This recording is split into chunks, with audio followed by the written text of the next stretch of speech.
Oh, it's on now. Well, I don't know where the headphone thing is. Mic level.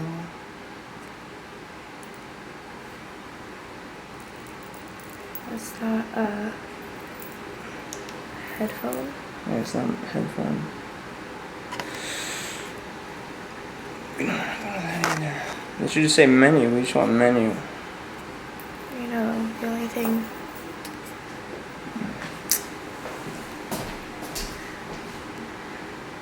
Shit. I feel so bad. Okay. Oh, dude, I feel so bad. You wasted 35 minutes, right? I know. Alright, So we're gonna have to. let's just put the camera next to the computer. I don't know. And just turn it up all the way. I don't. And then use our phone to record. I don't. Yeah, should I just put my phone here to Hold on, record the let's sound? Like, Maybe have it this on the has to be voice plugged memo? in. Maybe that's why.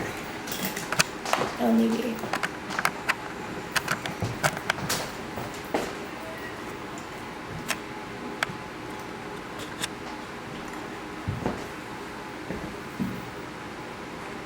Wait, let me see.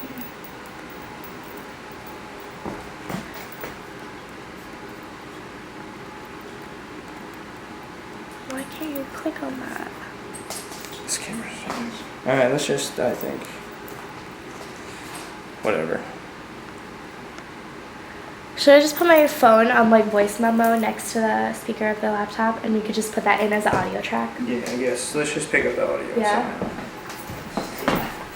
Okay, hopefully we can actually get through to her. Hoping that works.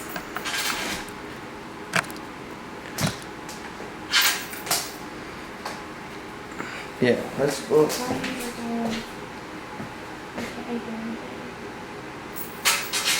Can you hear me? But I can't hear you. Okay. Can you take that out? Hello? Oh, perfect. Yay! Okay, alright. Hold on, let me make this widescreen. So we can't get the headphones into the camera, which is what is recording you. So we're gonna have to make a separate audio track. Quick time. Oh, right, okay. And we have to record the screen. So we're gonna have to make an external audio track of just you talking. Can I? Oh, is it already recording? No, you gotta record it from here.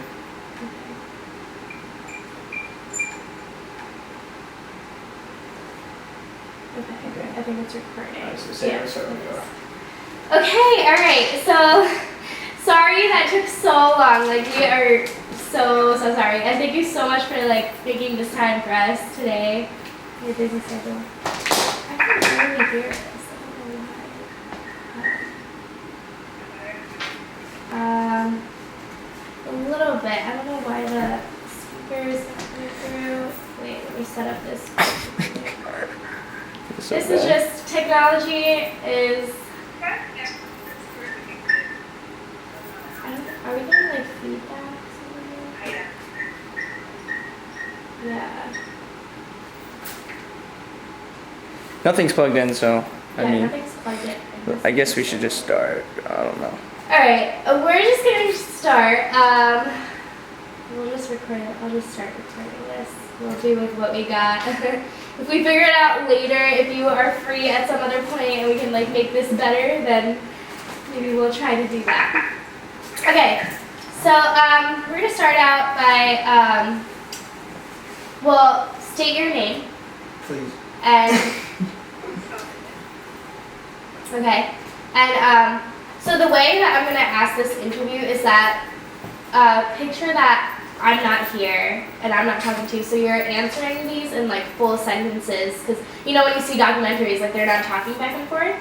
So just explain everything fully, or tell it like a story from the beginning, like you were asked. Okay. Okay. So first, we're gonna start off by describe MS and how it affects the body.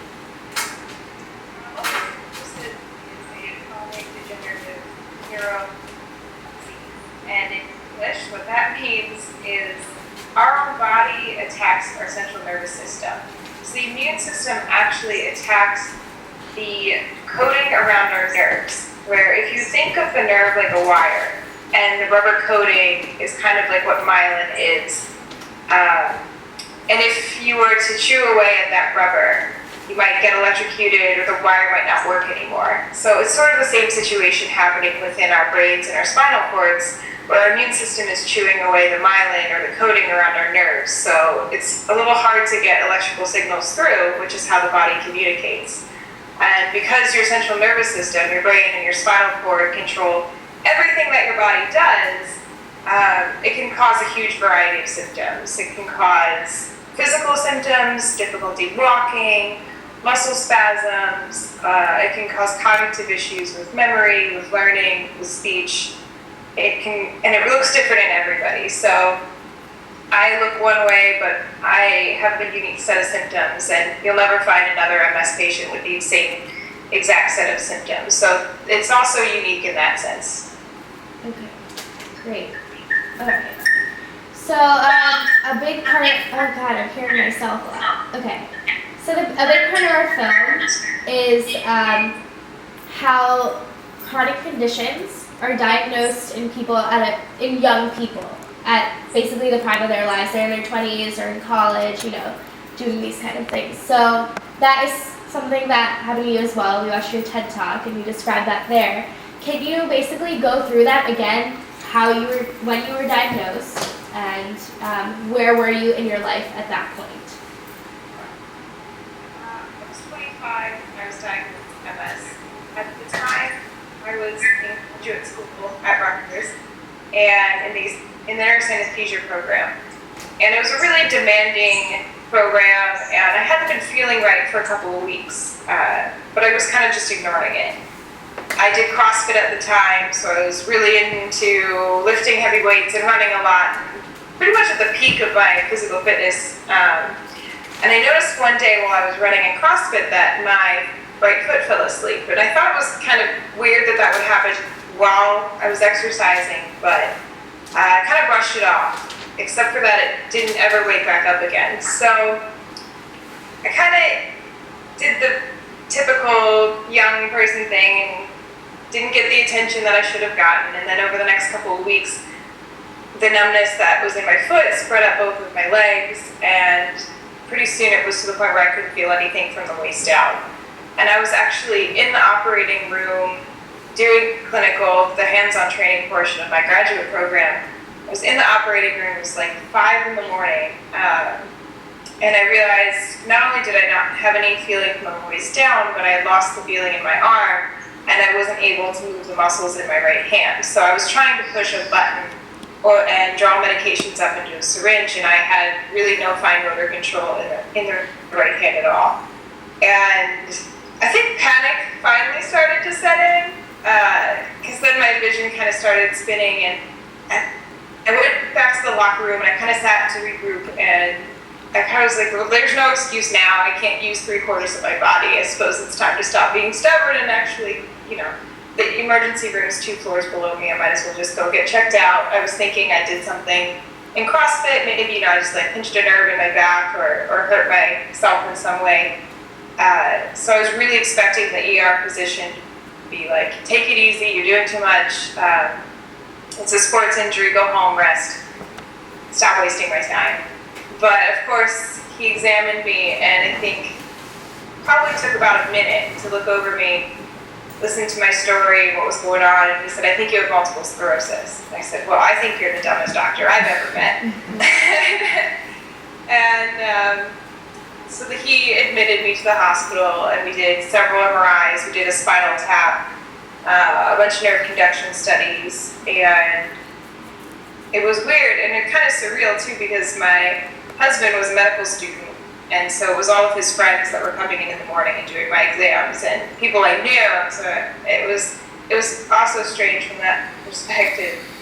So I was there for a week, and I was diagnosed, and they still weren't sure what was going on with me. And it took about a month for the results of the spinal tap to come back, and when they came back, it was conclusive that yes, it's MS, and that's what you have, and at that point it was almost a relief because that was a really scary month. They were throwing around a lot of really scary things that didn't have any treatment or any cure and were permanently crippling and disabling. So it was almost a relief to have something, a name, because when you have a name, you can kind of start into the next phase, which is planning your attack. And it was a relief to know that it was something that at least there is some sort of treatment for. So that's kind of how the diagnosis progressed. Like showing us. Can we get rid of the box showing us? Oh yeah. Okay, sorry. Let me get rid of that. If not, just like keep talking to her. Keep it where? No, just it's good now. Just keep talking to her. Oh, okay. Oh, great. Okay, sorry. Okay. No problem. So, okay, yeah. Okay, so you say you're losing feeling in like your limbs. A lot of people like, is that, by that you mean, you know, when you're like, how exactly does that feel? How can you still move? How are you moving this whole time? How are you working through that? That's a really good question.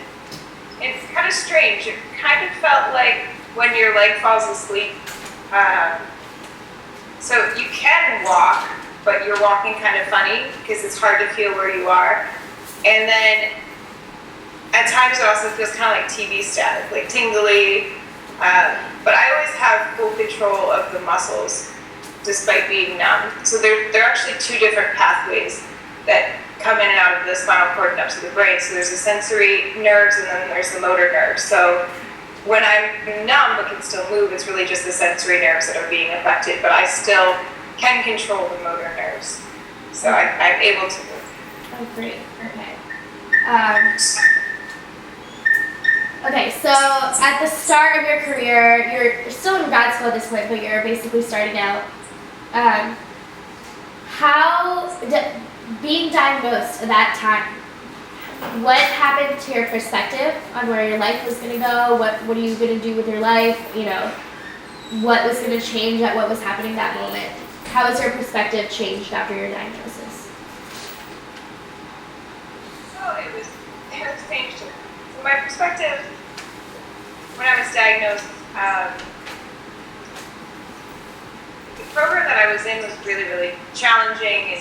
They were being very flexible with me, whereas normally they wouldn't really allow you to take several weeks off and still rejoin the program. But thankfully they let me keep going with classes. I had to stop clinical because I just physically wasn't capable of doing it. I was doing IV infusions at home, giving them to myself. I got readmitted to the hospital a few weeks later. So I kept up with all of my schoolwork and I kept taking tests and I kept showing up to class. But at the end of the semester, I couldn't move on to the summer because I hadn't finished the clinical. So, my husband's walking in the door. Okay. Hello. Smile, you're on TV. Hi. Ask how maybe ask how it affected you around.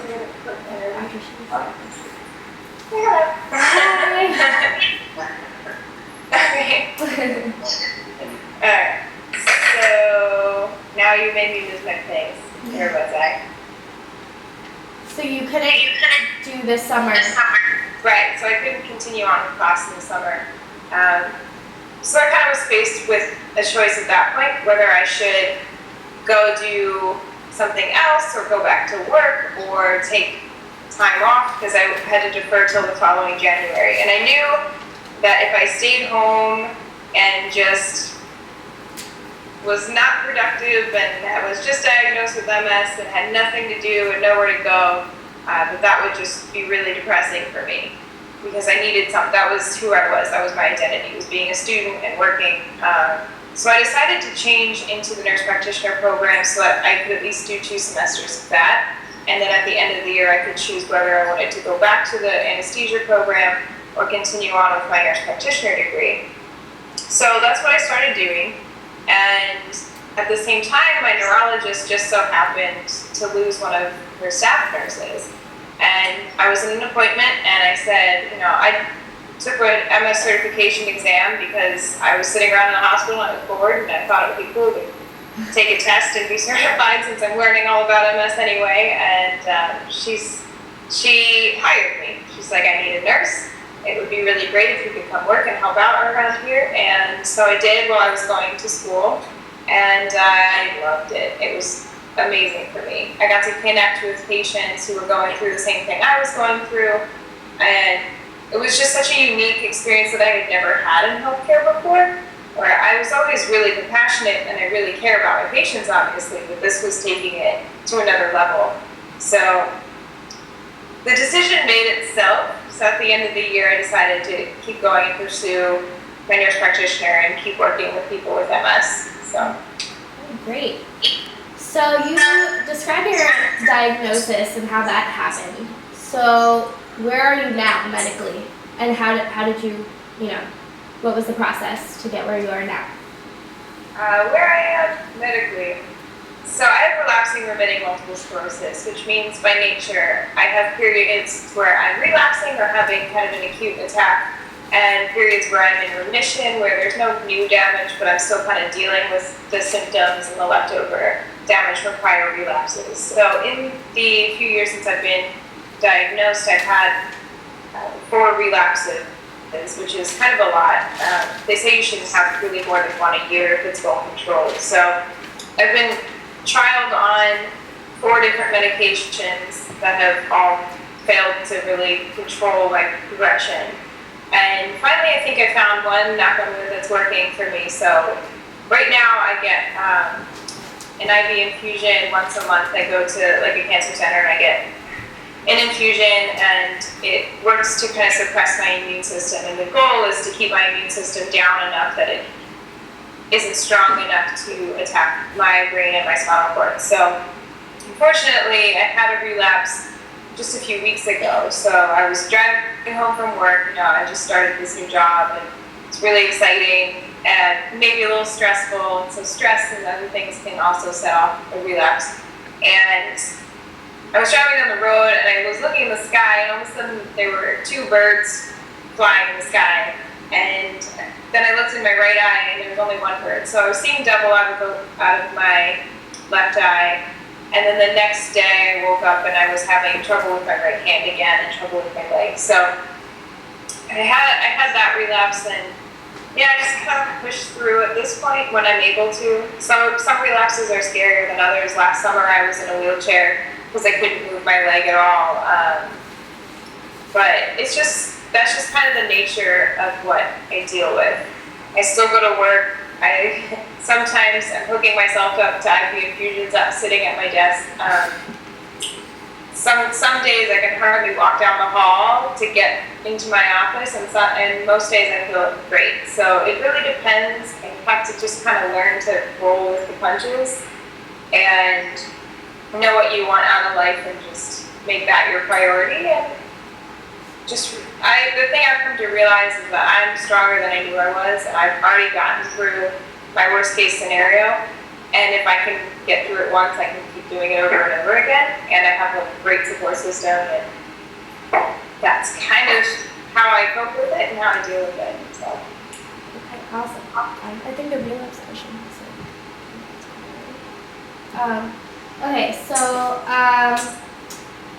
let's see. So obviously after being diagnosed and all, right? You went on TED Talks. You have an organization. Am I correct? In the Reference Today article that was written. There's a blog. So all these things necessarily would not have happened, say, if you were not diagnosed, correct? So how has MS changed your life in that sense? And these are all great things that have come about from this diagnosis. So can you talk about that a little bit?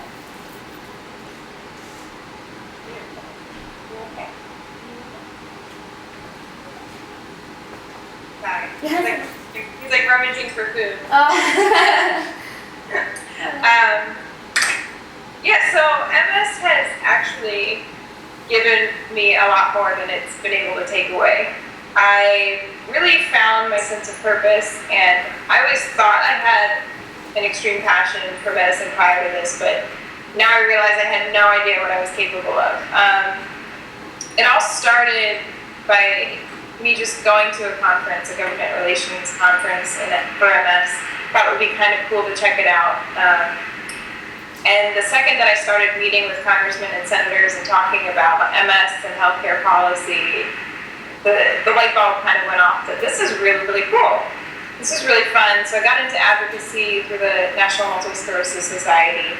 I started my blog shortly after that because I realized at work I was answering the same questions over and over again to people who have MS. You know, is this going to kill me? Or how am I supposed to give myself injections? Or can I still have kids?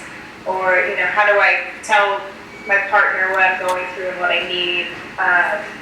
And I thought it would be really nice to have a resource to refer them to and a community that they can go and ask these questions and get clinical answers. So that's how I started my blog. That was the intent of the blog. And then it started getting attention from other websites. So I started writing for WebMD and Healthline and also sclerosis.net and a couple of like MS-specific magazines.